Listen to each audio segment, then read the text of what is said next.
Andhra style రొయ్యల వేపుడు ఎలా చేసుకోవాలో ఈ వీడియోలో చూద్దాం. ఇంకా స్టవ్ వెలిగించుకొని ఒక పాన్ పెట్టుకోవాలి. ఇప్పుడు పాన్ వేడైన తర్వాత దీంట్లో ఆయిల్ వేసుకుందాం. ఇప్పుడు దీంట్లో సన్నగా కట్ చేసుకున్న పచ్చిమిర్చి, కరివేపాకు కూడా వేసుకుని బాగా వేపుకోవాలి.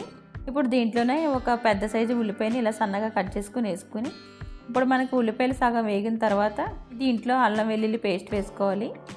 ఇలా మనకి ఉల్లిపాయ బాగా వేగిన తర్వాత పసుపు, ఒక 2 స్పూన్ల కారం మొత్తం అంతా కలుపుకోవాలి. కలుపుకున్న తర్వాత మనం ఇక్కడ ముందుగా ఉడికించుకుని పక్కన పెట్టుకున్న రొయ్యలండి ఇందులో మనం కలుపుకోవాలి. ఇప్పుడు దీనిపైన మూత పెట్టుకుని ఒక 5 నిమిషాలు మనం అలా బాగా మగ్గనిద్దాం. ఇప్పుడు మూత తీసుకున్న తర్వాత దీంట్లో కొద్దిగా జీలకర్ర పొడి, కొద్దిగా ధనియాల పొడి, గరం మసాలా వేసుకుని ఫ్రై మొత్తం అంతా కలిసేలాగా కలుపుకోవాలి.